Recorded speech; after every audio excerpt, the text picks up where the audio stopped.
ईशित्व। इस सिद्धि की मदद से हनुमान जी को दैवीय शक्तियां प्राप्त हुई हैं। ईशित्व के प्रभाव से हनुमान जी ने पूरी वानर सेना का कुशल नेतृत्व किया था। इस सिद्धि के कारण ही उन्होंने सभी वानरों पर श्रेष्ठ नियंत्रण रखा। साथ ही इस सिद्धि से हनुमान जी किसी मृत प्राणी को फिर से जीवित कर सकते हैं। वशित्व। इस सिद्धि के प्रभाव से हनुमान जी जितेंद्रिय हैं और अपने मन पर नियंत्रण रखते हैं। वशित्व के कारण हनुमान जी किसी भी प्राणी को तुरंत अपने वश में कर लेते हैं। हनुमान के वश में आने के बाद प्राणी उनकी इच्छा के अनुसार ही कार्य करता है। इसी के प्रभाव से हनुमान जी अतुलित बल के धाम हैं। 9 निधियां।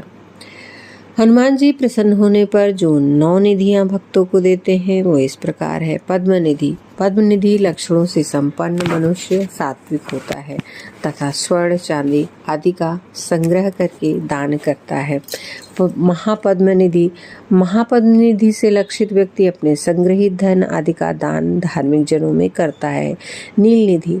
नीलनिधि से सुशोभित मनुष्य सात्विक तेज से युक्त होता है।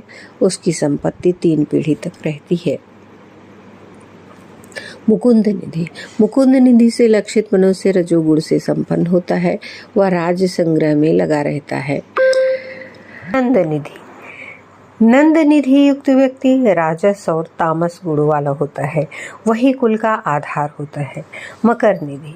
मकर निधि संपन्न पुरुष अस्त्रों का संग्रह करने वाला होता है। कक्षप निधि। कक्षप निधि लक्षित व्यक्ति तामस गुणों वाला होता है। वह अपनी संपत्ति का स्वयं उपभोग करता है। शंख निधि। शंख निधि 1 पीढ़ी के लिए होती है। खर्व निधि। खर्व निधि वाले व्यक्ति के स्वभाव में मिश्रित फल दिखाई देते हैं। हनुमान जी की 10 गौड़ सिद्धियां। महाबली हनुमान की 8 सिद्धियां और 9 निधियों के विषय में हमने पिछले वीडियो में आपको बताया है। इसके अतिरिक्त पवन पुत्र के पास 10 गौड़ सिद्धियों के होने का भी वर्णन है। ये गोपनीय और रहस्यमयी है। 10 गौड़ सिद्धियां जिस किसी के पास होती हैं वो अजय हो जाता है। भगवत पुराण में श्री कृष्ण ने भी इन 10 गौड़ सिद्धियों के महत्व के बारे में वर्णन किया है। ये सिद्धियां चमत्कारी हैं और देव तथा दानवों के लिए दुर्लभ हैं। आइए इन 10 गौड़ सिद्धियों के बारे में जानते हैं। हनुमान जी की 10 गौड़ सिद्धियां। हमने आपको पिछले वीडियो में हनुमान जी की 8 सिद्धियां 9 निधियों के विषय में बताया। इसके अतिरिक्त पवन पुत्र के पास 10 गौड़ सिद्धियों के होने का वर्णन है।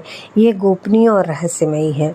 10 गौड़ सिद्धियां जिस किसी के पास होती हैं वह अजय हो जाता है। भगवत पुराण में श्री कृष्ण ने भी 10 गौड़ सिद्धियों का वर्णन किया है।